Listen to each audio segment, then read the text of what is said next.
direct et en Eurovision à Dijon pour suivre le Grand Prix de France automobile. Ce reportage sera commenté par Stéphane Collaro et par Jean-Pierre Dradzuc.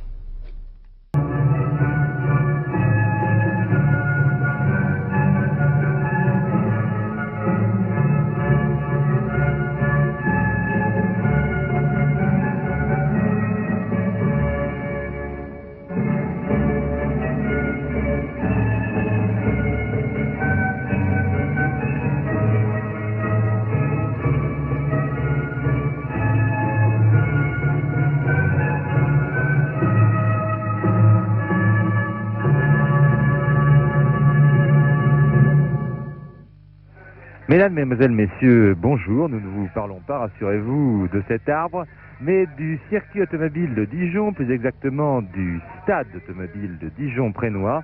Vous allez assister dans quelques minutes au départ du 60e Grand Prix de France de Formule 1. Un Grand Prix qui risque d'être assez déterminant pour la suite de la saison. Il s'agit en effet de la 9e des 15 épreuves du championnat du monde et la lutte est extrêmement serrée pour l'attribution du titre cette année.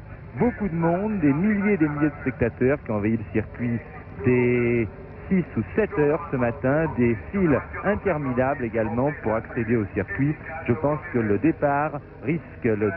retour sur Paris ou sur la route des vacances risque d'être assez dur en fin de journée. Et puis un Grand Prix avancé à midi, vous vous doutez de la raison, c'est tout simplement bien sûr pour permettre à tous ceux qui en auront envie de suivre la finale de la Coupe du Monde de football.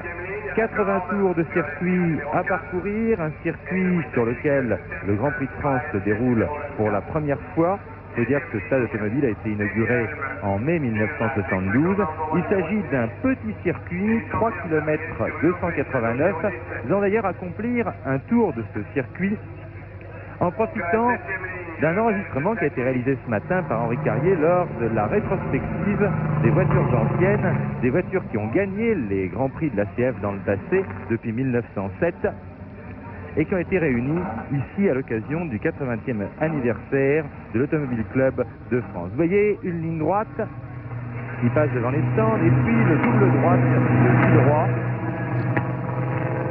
Deux virages à droite extrêmement délicats à négocier qui débouchent sur un S en pente, le S des Sablières. Je vais d'ailleurs laisser la parole à Gérard Larousse qui a tenté de se qualifier, nous y reviendrons tout à l'heure pour ce Grand Prix et qui va beaucoup mieux que moi vous expliquer le parcours. Allez-y Gérard.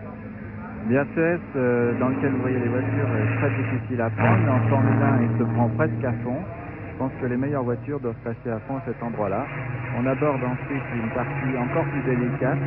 C'est un dos d'âne en pente et on descend dans une cuvette qui se passe en 4e, là où est la voiture actuellement, et qui est une sorte de double gauche et qui remonte vers une chicane très lente. Il ne faut pas évidemment freiner trop tard et passer dans cette chicane en 2e.